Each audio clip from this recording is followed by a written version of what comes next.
Shalom, bien-aimés dans le Seigneur, bienvenue dans notre émission, votre émission, à l'heure avance. Le thème du moment que nous abordons, c'est l'étoile du roi. Je crois que la fois passée, nous avons parlé de l'étoile du roi. On a pris exemple dans Matthieu 2, quand les mages sont venus à Jérusalem, parce qu'ils avaient vu l'étoile en Orient. Ils ont pris leur clic et leur claque, comme on aime dire aujourd'hui. Ils ont pris tous leurs effets, ils sont venus. Et ils ont bien dit, où est le roi des Juifs qui vient de naître? Ils sont venus pour l'adorer. Et cela a troublé Hérode. Cela a troublé tous les Juifs. Il dit, ouf, un roi qui est né ici, n'était pas au courant. Je crois que si j'ai bien compris, les bergers qui ont été voir Jésus, quand il venait de naître, peut-être qu'ils ont gardé pour eux le secret, et d'autres ne savaient pas. Aujourd'hui, ce que nous voulons parler, c'est la persévérance de ces mages. Comme on l'a dit la fois passée, les mages, en fait, ce sont des savants.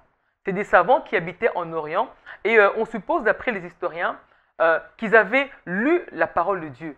À travers, n'oubliez pas, avec les exilés qui sont partis à Babylone un peu partout. Donc, ils ont amené la parole de Dieu avec eux. Donc, on suppose comme c'est des érudits qui lisaient beaucoup et qui aussi analysaient les étoiles.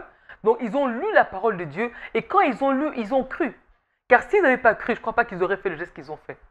Et quand ils ont cru, la connexion avec Dieu s'est faite et ils ont commencé à recevoir ces révélations. Et c'est la révélation quand Dieu leur a dit, levez les yeux, regardez, mon fils vient de naître. Son étoile est là. Ce que j'ai dit dans ma parole s'accomplit. Allez, vous allez le voir. Et courageusement, ils sont partis. Quelle persévérance, bien-aimés.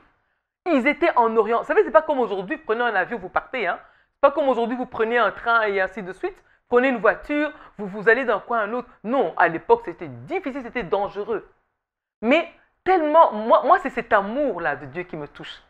Ils ont tellement aimé Dieu, ils ont tellement cru à la révélation de Dieu. Ils ont réalisé qu'ils ont une occasion unique de voir le Fils du Très-Haut qui a été annoncé dans l'Ancien Testament. Et ils sont décidés à partir. Ils ont persévéré. Ils ont bravé les espaces. Ils ont bravé toutes ces villes. Ils ont bravé les déserts. C'était dangereux à l'époque. Ils ont tout bravé. Surtout qu'ils avaient des trésors avec eux. On va le voir après. Ils avaient mis des trésors, ils avaient des grands biens. Et à l'époque, on attaquait les gens. Mais comme on dit, la bonne main de Dieu était sur eux, comme aimait le dire Néhémie, était sur eux, et ils ont traversé tous les déserts, ils sont arrivés à Jérusalem, ils ont persévéré.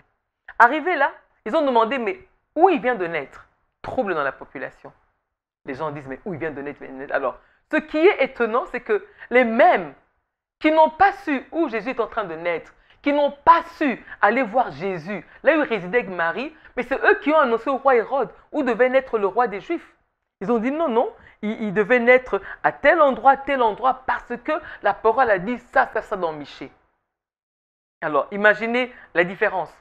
Ils habitent très loin, en Orient, des savants, donc sûrement d'une grande renommée, donc il y avait autre chose à faire, mais ils lâchent tout. Ils prennent, je peux dire, le meilleur de leurs biens, leurs trésors. Ils viennent pour présenter suite à une révélation reçue de Dieu. Ils ont persévéré. Maintenant, à ce moment-là, on ne savait pas leur dire où était le roi. Quand finalement on a annoncé, ils sont retirés du roi Hérode. Ils ont levé les yeux encore vers Dieu et ils ont vu encore l'étoile du roi. Ils ont persévéré. Ils ont persévéré. Ils ont continué le chemin jusqu'au moment où ils ont vu l'endroit où était le petit enfant. Et on dit bien qu'après avoir entendu le roi, ils partirent. L'étoile qu'ils avaient vue en Orient alla devant eux jusqu'au moment où, arrivé au-dessus de l'endroit où était le petit enfant, elle s'arrêta. Ça, c'est Matthieu 2,9. Et le 10 dit ceci, quand ils aperçurent l'étoile, ils furent remplis d'une grande joie. Et ils entrèrent dans la maison, et on va parler après de la suite. Bien aimés, ils ont persévéré. Aujourd'hui, quand il y a une épreuve qui arrive, quelle est notre réaction? Vite, on s'arrête. Vite, on murmure. Vite, on se dit, mais qu'est-ce qui m'arrive là-haut? J'ai Jésus-Christ qui est là, mon Dieu, mais pourquoi cela? Bien aimé, on doit persévérer, car on n'est pas seul. Regardez ce que le même Dieu a fait après, les a divinement avertis pour qu'ils ne retournent pas vers Hérode, afin d'éviter de se faire massacrer et autres. Ce Dieu-là, comme ils ont persévéré, ils ont pu voir le roi de gloire. Comme ils ont persévéré, ils ont pu voir le Fils du Très-Haut. Quel privilège, bien aimé. Ils ont pu le voir parce qu'ils ont persévéré. Et on dit bien, ils ont vu, quand ils ont vu, ils aperçurent l'étoile, ils furent remplis d'une très grande joie. Bien aimés, ils ont persévéré. Nous, on doit persévérer. Aujourd'hui, on a Jésus-Christ avec nous. Quelle est notre attitude? Ceux-là ont bravé pour voir Jésus. Les contemporains ont ignoré Jésus. Et nous, on a Jésus-Christ qui s'est donné pour nous. Alors, bien aimés, nous devons persévérer. Donc, il y a un verset assez édifiant à ce sujet qui dit ceci, dans 2 Timothée 2,12. Si nous persévérons, nous régnerons aussi avec lui. Si nous le renions, lui aussi nous reniera. Alors, bien aimés, on doit persévérer. On veut avancer. Persévérons et faisons confiance à notre Père Céleste. Que Dieu nous bénisse. Merci.